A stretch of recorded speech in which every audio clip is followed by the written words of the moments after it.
Here we are live, myself from the Cosmopolitan Hotel in Las Vegas, Nevada, and my co-host, Michael Bainbridge at mbainbridge CFF, purveyor of the CFF site from Illinois. Is that right, Mike? In Wakanda, Illinois. It's not as exciting as your location. In Wakanda, Illinois. Yeah, well, it's been an exciting weekend. Like I said, I was telling you guys, I was out here for a bachelor party. And since obviously the Raiders won last night, they went out and were in a rather festive mood. And we had a table at the Marquee nightclub in Cosmo, and Deshaun Jackson and his crew was literally the table right next to us. So I can say that last night I got to personally, with my own eyes, watch Deshaun Jackson pick up giant stacks of bills and make it rain all over the club, 5 feet away from me. So it's been a great weekend. It's going to get even better. Going to the Circus Sportsbook tonight. Got a table ready for that, for the national title game. And we're here to break it down, aren't we, Michael? So without any further ado, on to the injury news. Alabama, obviously John Mechie is out with a torn ACL. We all know that. It's pretty well-tread news at this point. And cornerback Josh Jobe is out with a turf toe injury. That stinks. Nobody wants to have that happen as we're lining up. So they'll be shifting over the slot corner to the outside. Also, injury issues, their offensive line, really, really dinged up, I guess is what we'd say. We got some guys expecting to play, but Emil Ekiyor is expected to play, will not be 100%, though, with a shoulder issue. That's the starting right guard. Starting right tackle, Chris Owens, expected to play. He has some foot problems, though, obviously, and that's not something you want to hear of when you have a 320-pound individual having foot issues. And lastly, starting center Darrian Dalcourt didn't play against Cincinnati, was announced in the starting lineup against Cincinnati, did not play. Don't have much news on him, in terms of updates. There really isn't much. They're kind of playing that close to the vest. It's going to be a game-time decision from Saban. So we're talking about, the right side of the line, including the center, all of them either banged up or have some questions surrounding them. Michael, any thoughts on those news bites? Yeah, I was looking at the show sheet. We're not going to touch on Brian Robinson too much today, so I think this is a good time to discuss him a little bit. When these props came up on DraftKings, we got Brian Robinson early because they had him at 85.5. I don't think, correct me if I'm wrong, I don't think a running back topped 70 yards against Georgia all season. If it wasn't, might have been once, but I'm pretty sure no running back topped that feat against them this season. But, that number's been hammered down to, I think, sitting at 64.5 right now. And I was thinking maybe let's get some middle ground here and let's maybe think about taking Brian Robinson and over here. He's 100% healthy, right? The Alabama offensive line, the latter portion of the season really kind of came into a groove. Definitely came together. Yeah. Yeah, they weren't up to par earlier in the season, so they started trending upwards. And then you think, okay, Brian Robinson, he rushed for 55 yards against this defense at less than 100% health the previous time, thinking, hey, maybe let's kind of look at this 64.5 and maybe take the over. And it's a nice piece of middle ground there, as you like to target these kinds of props. But now with these offensive line concerns, does that, add some trepidation to wanting to take the over there? Maybe. I mean, you got to think, if one team, I know Michigan didn't do it. That's, if you notice, I'm not wearing my typical Michigan hat. I noticed, today. Mike. But, if there's one team in the country that can run against Georgia in that front, you would think it's Alabama. So, I have some I was going to take the over at Brian Robinson 64.5, but with these injuries, that has some trepidation on my part. If we get injury news that the offensive line is going to be intact leading up to the in pregame, then maybe I'll look at that right now, but kind of in a holding pattern at the moment. Yeah, and as you mentioned, this offensive line against LSU, had problems moving the ball against them. Against Auburn, they didn't get a lot of push. as well. So, they have been maligned to some extent. Obviously, Evan Neal is going to be a first-round selection. So, at left tackle, they're in pretty great shape. But like you said, the right side, not highly graded. I would say, Owens, I want to say is like around a 55 grade. Ikayer is around a 65 grade according to PFF for their blocking acumen on that side. So, they're already not fully staffed up there. It's not like you're having all SEC performers up and down the line there like you did last year with that Joe Moore winning line. I think I know this isn't the DFS portion of the show, but I was also kind of looking at Brian Robinson potentially as a possible like captain spot that is just going to be low owned. Nobody's going to have him in the captain spot, but this guy is going to see a mass amount of usage you would expect just because of the injuries in the backfield. Been well noted with Bama, with Roydell Williams being out, and only Trey Sanders really is the prominent backup. But again, these injuries just kind of they're causing me to stay away for now. Yeah, and obviously with overs being notoriously difficult, especially when you got guys who are somewhat dinged up already. Yeah, you don't want to force any overs on it. And plus, related to Robinson, he started out at 85.5 on DraftKings, and that quickly plummeted, which is you don't see middle opportunities with game, lines that you do with props. That's why I'm kind of naturally – I like to kind of hunt those middles if you can get some good value at the beginning and then the lines recorrect. But that being said, on to Georgia. Brock Bowers will play all-world tight end, maybe the best in the country regardless of class. I mean, all the Notre Dame, Michael Mayer fanboys, earmuffs, but hey, he could be very well. Is he 100%? We're not sure. Obviously, he's got a shoulder problem, but he will be playing. I think you got to pretty much cue him up and kind of assume that he will, as is. Obviously, had a really nice game against Michigan, of course. George Pickens, wide receiver. We've dealt with this all season long, coming off the ACL. He played last week, wasn't very heavily factored in the game plan. I think he got 19 snaps, somewhere in that ballpark. And the previous game against Georgia, also, I think he played, right around that same number. He was in the teens in terms of his snap 18. count. Against Michigan, 18 snaps. I got it here. 9 routes, 1 run, 1 target.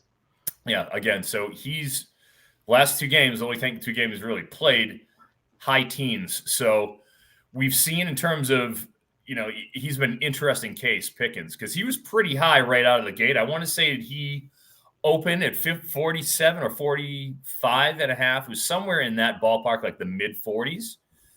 He went and dropped all the way down to 30 and a half on DraftKings. Now he's back up in the late 30s range where you're seeing in most of the books where they have him like the 37 to 39 and a half range. So I think I saw a 34 and a half, I want to say, on FanDuel. So he's settling in the mid 30s to high 30s now. I'm having a hard time, and I'm really interested to hear what you have to say about this. On a limited snap count, playing Bama, we know that he will be obviously used as a deep threat. You'll probably see him go and run those textbook go routes, and then he'll come out the next play. I think you'll see him spelled, but in the first meeting, he caught a deep one, so that's something to be considered. Whereas last game, he didn't do anything.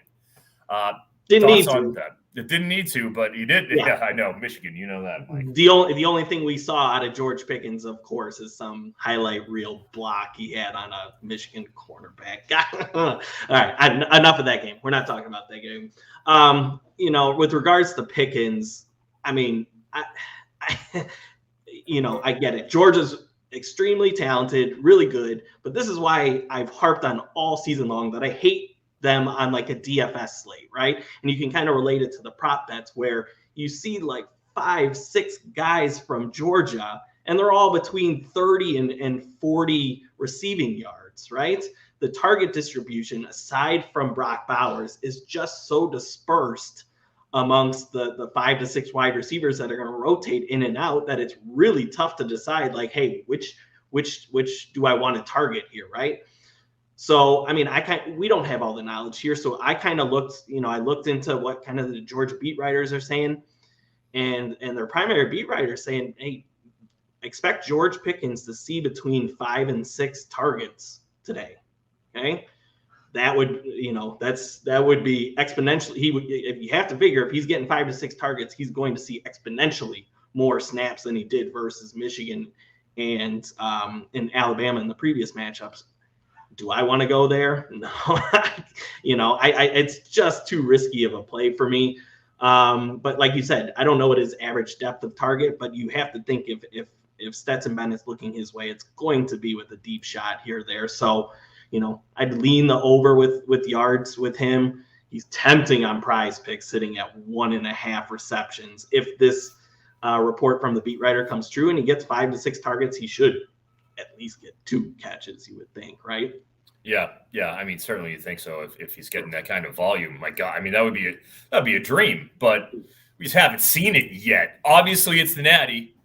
Time to break out, break a case of emergency and do it all. But it'll be interesting to see how that develops. We know college beat writers are always 100% correct to this, right? Of course. Yeah. The beat writers are our injury report, they actually get a formal one in the NFL. That's our injury report, the beat writers. But all right, we'll move on to the DFS DraftKings portion of the festivities. So, ordinarily we try to go through a couple different slates, the main one and the late one. We got one game to go through. So we're going to go with a captain's choice and a favorite bargain for each of us and just kind of wax poetic on that. For myself, I will start it. As Mike discussed, there's the fine line we're walking here with the captain, and it's a case where, like you said, you can have a lot of Bryce Young ownership. Brian Robinson, you would think, would be on the lower end in terms of ownership. You would think, conventional wisdom, like you're saying. So, I was looking around as well. I was thinking, how can I want to go outside the box. I know people would say, oh, hey, Bryce Young, which is understandable. Why wouldn't you want him as your captain? But I'm going to go down the board with a shot here. $9,600, Ja'Cory Brooks. Now, the reason behind Ja'Cory Brooks here is, one, in the offseason, as we all know, the recruiting bonanza that Alabama brought home. Ja'Cory Brooks, Ajay Hall, JoJo Earl, Mike's boy, of course, all guys, top 15 wideouts. Christian Leary, obviously, you don't want to forget about him. A star-studded wide receiver room. And Ajay Hall went and lit up the spring game. He was the guy who, in terms of the buzz coming out of the spring practices, it was Ajay Hall.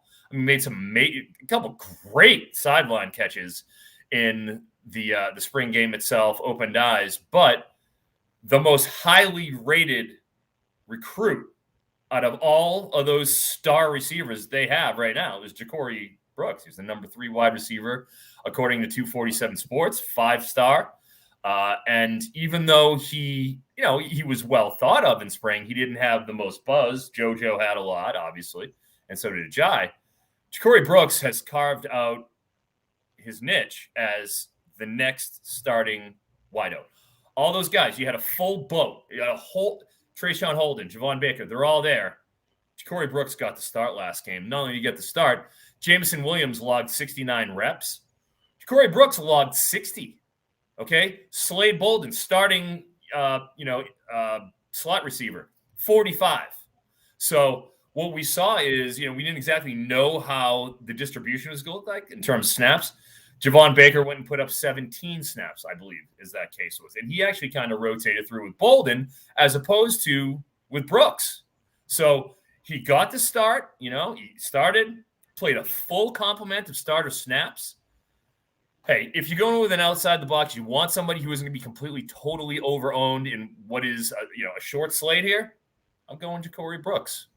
5 targets last game, 4 receptions, 66 yards, a touchdown. Give it to me. Give me that work. Michael, your captain choice. Yeah, I'm going. I'm sorry to take the piss out of you on a syllable here. I'm going simple here. It's Bryce Young. If I think the game is going to play out the way I do, it's going to be the Alabama passing stack, like we saw in the SEC championship. I spoke on it earlier. Georgia's defensive front has given me no, indication that an opponent can succeed on the ground against them, right? And now you got the injury issues along the Bama offensive line that we have to monitor too. So, as long as Alabama can protect Bryce Young, I think he's going to be the high scorer of this game. And I mean, let's look at the other pieces, right? I know Jameson Williams, all-world wide receiver, but you have to think that the game plan is going to change a little bit. I know both head coaches have said, hey, we're not changing the game plan that much, right? You have to think that they're going to shade attention over to Jameson Williams to try and at least limit his production, okay? Whether that comes to fruition or not, it remains to be seen. But, especially now with John Mechie on the other side, or not playing, but we've seen that Ja'Cory Brooks can fill in. You've seen that Slade Bolden can be, somewhat decent in the slot. You've got the two tight ends that can catch passes. I think there's enough weapons for Bryce Young to succeed here. Again, it's going to come down to if Alabama can protect him. We've seen him run a little bit more in the last few games as well, which adds to his value. So for me, with all the attention that's going to be on Jameson Williams, you look at the Georgia side, the dispersed targets between their wide receivers. Same argument for Jameson Williams. You have to think that Bama is going to game plan defensively around stopping Brock Bowers. Whether that comes to fruition or not remains to be seen. But I don't have confidence enough in the secondary pieces to have them in my captain slot. So again, I'm projecting that it's going to be an Alabama passing stack that wins this slate, and it's going to be Bryce Young at the head of that. Can't blame you. I totally understand where you're going with it. And as you mentioned, the Alabama passing stack, obviously I went with Brooks. And for my bargain bin choice, I'm going to go with another member of the Alabama passing stack. A player that you heard of from me. You know how I feel about Trayshawn Holden. All offseason. Offseason. He had a great spring. As good as Agiye Halls was, I thought Trayshawn Holden was just as good. He was a little seasoned. He'd been there for a little while.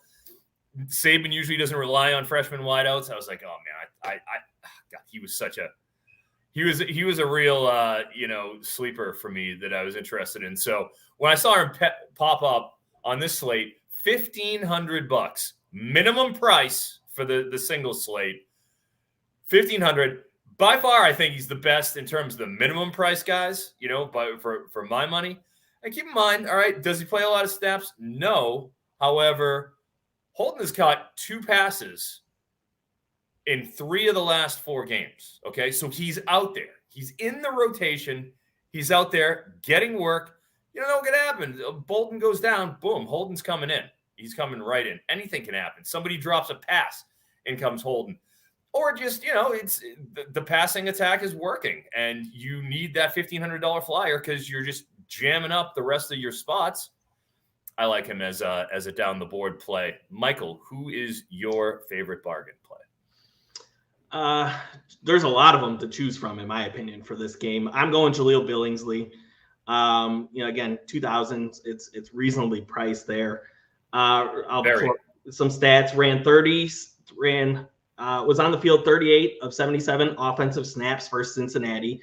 That was less than his counterpart, Cameron Latu, but Latu is the better blocker of the two, so he's going to be on the field more than Billingsley. But in terms of routes run, it was 22-15 in favor of Billingsley there. So we know he's going to be on the field. We know he's going to be the pass catcher of those two options. I do think you could get some leverage versus the field going with Cameron Latu over Billingsley, because I think just because of prices and Billingsley's athletic ability that he's going to see the higher ownership of the two players. But I mean, we've seen the talent that Billingsley possesses. He had 6 targets, a career high in the last matchup between these two teams.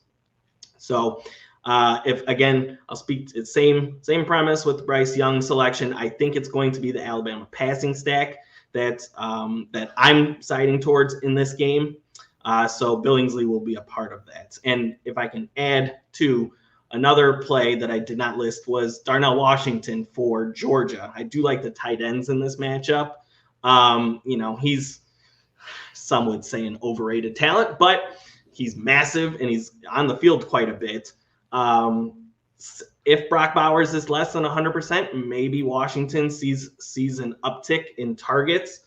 Alabama struggled with defending tight ends this season. 8.4 fantasy points per game allowed to opposing tight ends during the regular season, with the SEC championship included.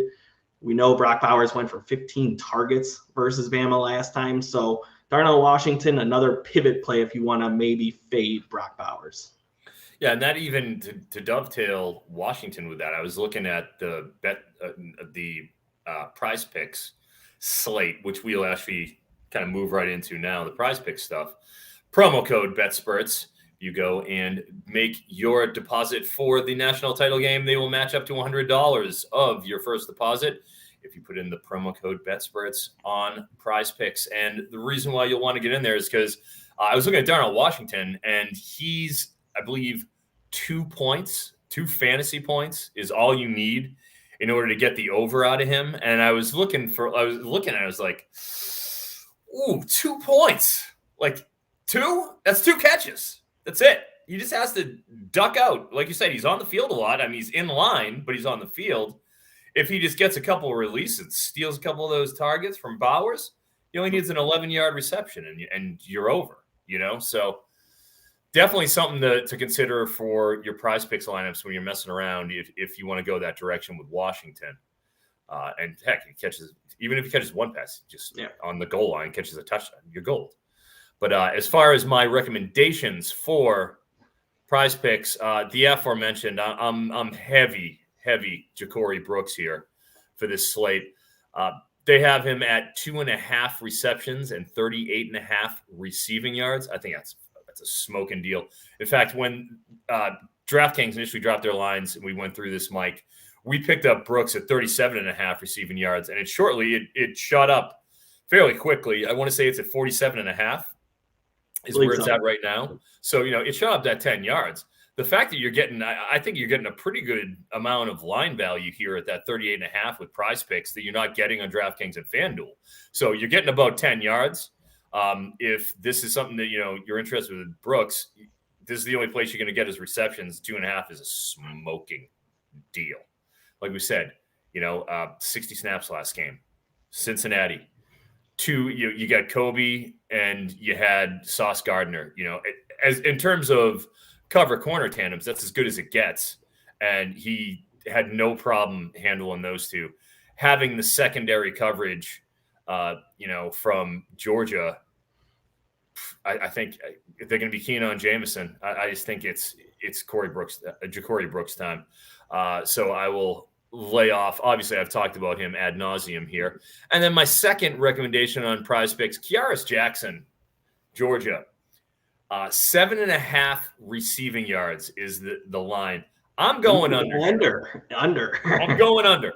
Dude, Kearis Jackson just hasn't been. If you look at the trend for his snaps in terms of what he's done this season and what he's seen in terms of his usage, dude, it starts out with, the beginning. Because last year he was prominently figured into, their plans, right? So, all right, let's go with it. He's getting 26 snaps week 4, 19 week 5, 21 week 6, 14 week 7, all the way down. Here we are, week 12, 8, week 13, 3. In terms of these are offensive snaps, he's basically been shuttled to the kick and the punt return unit. Last game, 19 offensive snaps. He's getting under 20 snaps a game. As we mentioned with that passing attack, it's so variable.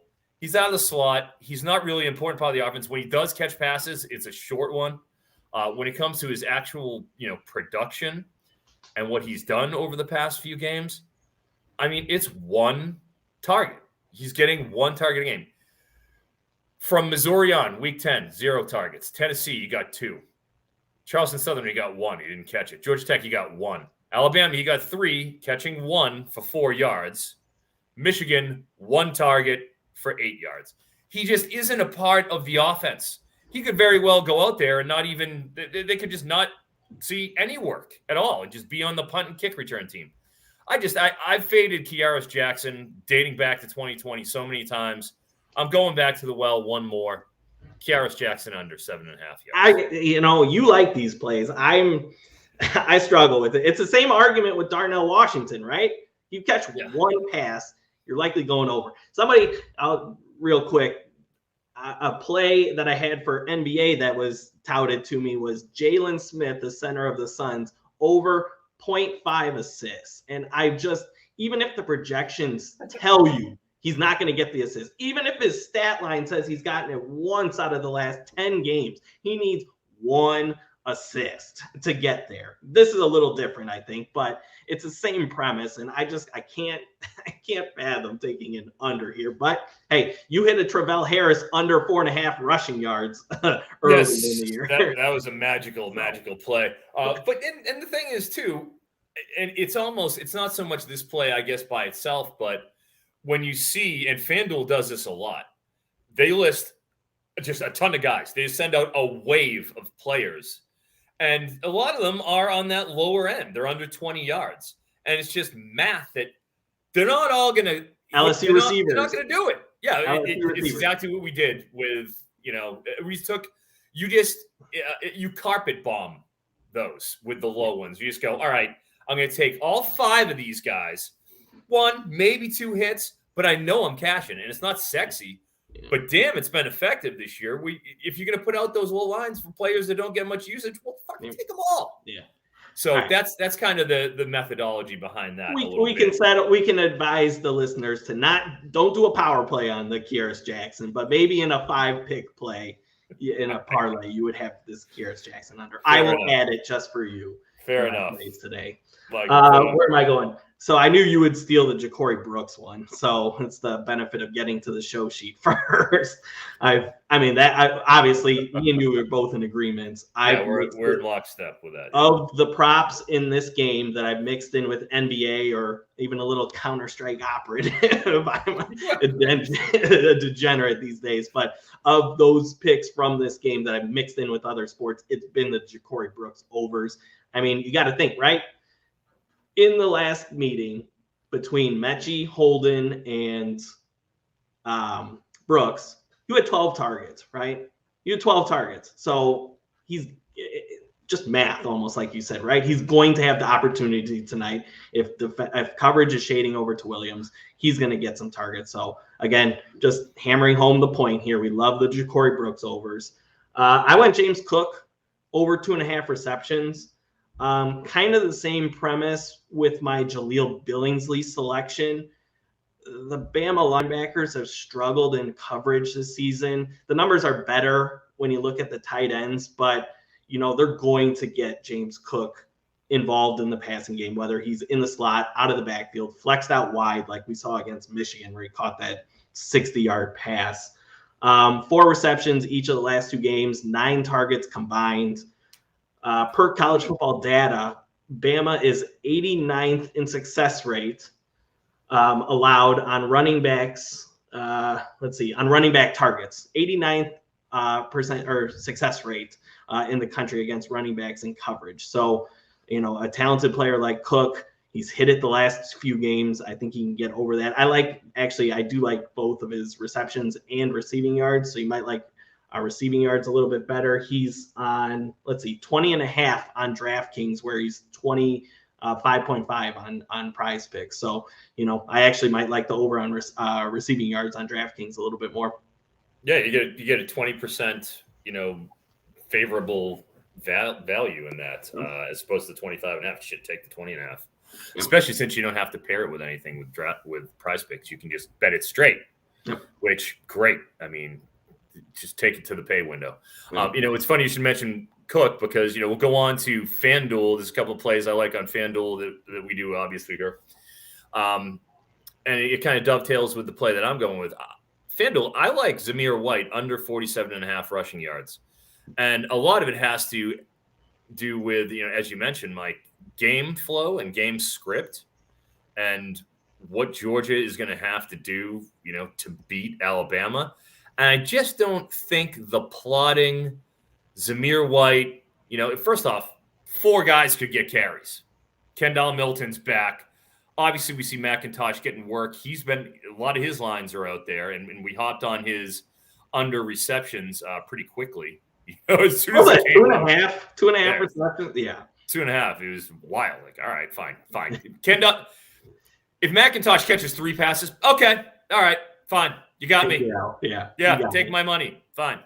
But there's so many guys getting carries. And as the season's gone on, another trend with Zamir White, his carries and his role has just been so basic. It's continued to dwindle. Cook's gotten more touches. The other 2 have gotten more touches. And it's kind of illustrated last 6 games, in terms of attempts, 9 against Missouri, 12 against Tennessee, 6 against Georgia Tech, 7 against Alabama last game for 27 yards, 12 carries, 54 yards against Michigan in a different kind of game where they were up and just salting the lead away. They were up in control, handling off, didn't have to get fancy. I just don't see that same kind of game script happening. We saw what happened last time. Obviously, 7 carries, 27 yards only for Zamir White, where James Cook last time, 11 carries. So 11 carries to 7. Also, like you said, Cook had 4 catches in the last game. He's excellent out of the backfield. Excellent. He's one of the best in the country in terms of just that specific skill set. I just don't see Zamir White getting and demanding the kind of reps that he's going to need in order to hit the 48-yard mark against Alabama, given the way that the last game went. Just don't see it happening with all these other mouths to feed and his diminished role in the offense. So I feel pretty good about the under 47.5 rushing yards there with Zamir White. And another cool thing that they put up late, FanDuel, and this isn't something they did during the season, so it wasn't something we could kind of prep for, but they have just the board. Who will lead the game in rushing? I didn't see this one initially. Cool. I love this when you put it on the. I was like, oh, damn. All right. So I went and looked through that. And I was really surprised. I expected Brian Robinson to be minus 200. I mean, because he's the clear lead back. He's the guy. We know that in Alabama. He's unchallenged. Whereas you have the 4-headed monster there in Georgia. So it's like it's hard to take any of them. Brian Robinson to lead all, the game in rushing, minus 105. That's it. But it's just a straight regular bet on Brian Robinson. And as we discussed, we have some trepidation about going over 85.5. But when it comes down to everybody, all the rushers in this game, he's going to get the most carries. I mean, it's math at that point. So I really like that. It was just regular bet, have a little fun with it, throw that on Robinson. If I wanted to take a value play, just shoot down the line, it would be James Cook, who is plus 450 on FanDuel to lead it, because I just think he's going to get the majority of the reps, and he deserves it, and especially when he's out there in those passing situations, passing downs. He gets those little draw plays. You give him the draw, and it's an open field. You have a lot more to work with. And those are typically the times that he's getting the carries.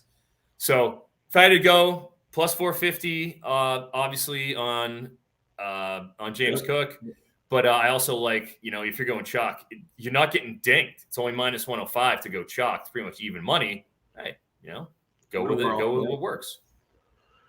Yeah, I mean, I'm not going to go into too much detail with Mike. I mean, we've talked about Ja'Cory Brooks. We're going to have a bad night if Ja'Cory Brooks. It's going to be rough. We're going to have a bad night. So over 3.5 receptions, a plus 100. I just think you just have to take it, right? He's like I said, he's going to see probably 10 targets maybe today. Between 6 to 8 is probably a safe range that he's going to see. 10 if if they fall behind Georgia, as I mean, the Vegas lines would indicate Georgia's the favorite. So if that plays out, it's 6 to 8 targets, I think is a safe bet for Brooks tonight. 10 being kind of what the wide receiver 2 for Bama has done most of this year. I know it's been matchy, but hey, you got a 5-star talent here. So I just think juice is worth the squeeze there with over 3.5 receptions at that value. Yeah, we're not. There's no conjecture regarding reps either. No. Going into Cincinnati, it's all right. Who's going to start? How are the reps going to be divided? You got 60.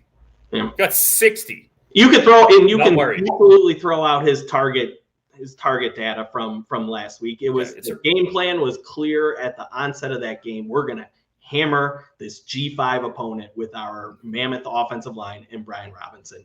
Not going to happen today. 6 to 8 targets, 4 receptions at minimum for Ja'Cory Brooks. We're calling it tonight. Love it, guys. If there's anything, Ja'Cory Brooks over is our play, collectively. So I want to see people making money on that. Lastly, the side. Ultimately, we have a game here. We talked about all the ancillary wagers here, but we got a game. So, what's really been interesting is the books. It hasn't been uniform in terms of the line. So you go and look and, for instance, I'll go with PointsBet. PointsBet right now, 2.5. Okay, was 3 earlier today. DraftKings right now is at 3. Bet365 is at 3. MGM's at 2.5. FanDuel's at 2.5. We're all over the board. It's 2.5 or it's 3. So the good news is for everybody out there is depending on which side you like, if you like Georgia, well, you can shop that thing and you can get your 2.5. If you like Bama, again, you can shop it. You can find that for 3 and get that hook. What I'm going to go with is I just think you take the points out of the equation, especially if it settles 2.5, and just go with the money lines. Plus 125 right now. I've seen plus 20, plus 125. In that Alabama on the money line. I just think they were just too in control last time. As we saw the game script, Bryce Young threw for over 400 yards. You don't have Mechie this time. Obviously, you don't have Job. That's a ding, but it's Saban. Until he's beat by his understudy, Kirby Smart, I just can't – you got to show me first. And when you're going to give points, if that's the way you want to go, you're going to give me the field goal. You want to go there? You want to go with Alabama? All right, well, fine. Obviously, Georgia's going to come out, and they threw the ball pretty well last time around. It was the Brock Bowers show. We'll see if it's a little more balanced this time around. And Alabama, if they can do anything on the ground to keep the rush away from them. So, push comes to shove. It is what it is. I'm going Alabama. You got to pick somebody. It's a tough game. I'm going Alabama. Mike, I don't know. You didn't put it on the sheet, so I don't know. Give me your take. Who are you taking? I've struggled with this because I am that person that has SEC exhaust. Like I sound terrible right now, maybe a hypocrite, but after giving all these plays, but I don't know how much of this game tonight I'm going to watch. I truly do have SEC exhaust right now. I said it on our Discord. I have more interest in the Alesso, and you can tell your wife this. I have more interest in the Alesso music video at halftime than this game personally. I know it sounds terrible as a college fantasy football analyst, but that's just I've seen these teams enough at this point where I don't need to see it again. So how much of this game I'm going to watch is TBD. You have a strange face. What is all right? So I'm confused. I don't know what a horse lasso has to do with any of this. What a lasso? Are they doing they're doing a rodeo at halftime? You see, ESPN's played it at nauseum at this point with their hyping up the Katy Perry. There you go. You'll recognize Katy Perry. Perry's doing it too. Yes, she's in the music video too. Oh my gosh! All right. Besides the point. I'll take Georgia in this matchup. I think the offense is balanced enough to beat this Alabama defense, whether it's via the run or pass, where I do think Alabama is probably going to struggle running the football against this dominant run defense. I said it before. Georgia has allowed 6.9 fantasy points per game this season to opposing running backs, right? Nobody is under 12, right? Everybody else is 12 and above to opposing running backs. It is a dominant number. Add in these offensive line struggles, I struggle to see Alabama running the football with much consistency tonight. And I think Georgia, we criticize Stetson Bennett. He's been criticized by the media, the fans, everybody around the country for most of the season. Oh, I love him. I made a mint off of his unders last year. So I love Stetson Bennett. Shout out Jaron Garantano and every weekend, right? But yeah, I just think they're balanced enough on offense. They got a plethora of wide receivers, as much to our dismay for having to choose one that's going to pop off tonight for props or DFS. But they have enough weapons. I mentioned before how tight ends have really succeeded against this Bama defense this year. Obviously, the Bulldogs have the advantage at that position. So I'm going -3 with Georgia, and I think the mentee beats the mentor at this point. So I think it's time for somebody to succeed against Saban, and I think the Bulldogs, as much my dismay, pull it out tonight. Well, all right, there you go. Mike and I disagree on the national title game. We'll have to throw a friendly on there over this, maybe a T-shirt bet. So, our last one didn't work out too well for you. It did not. Remember? Yeah, it was BC and Missouri. I do owe you for that. And I forget what we even put on the line, but that fucking Missouri line. Oh, that was where we really found out. Like, oh, Missouri is paper mache. Their front seven. You could run. Everybody ran on. Just everybody went on to run on for the rest of the year. But that was the real coming out party for Pat Garwo. Congratulations. Oh. No fucking Dennis Grossel in there. No Jerkovic. Didn't matter. They ran all over. Oh boy. Wrap it up, huh? Let's wrap it up. This is the last show. God, we even managed to get 42 minutes out of one game. We're that long-winded. We're that excited about the national championship. So, myself, Eric Froton at CF Froton with NBC Sports Edge live from Las Vegas, Nevada. I am going to go enjoy some libations and get myself ready, mentally, physically prepared for this game and all the action that we have on it. So very excited for that. For my co-host, Mike Bainbridge, purveyor of the CFF site at mbainbridgecff on the Twitter machine. Thank you to everybody who has listened and hopefully profited from some of our recommendations this year. I know that we last time I checked, 78-43, pretty good record. Hopefully we go out with a few more dubs and go out and get yourself some Ja'Cory Brooks, ladies and gentlemen. Have a great 2022.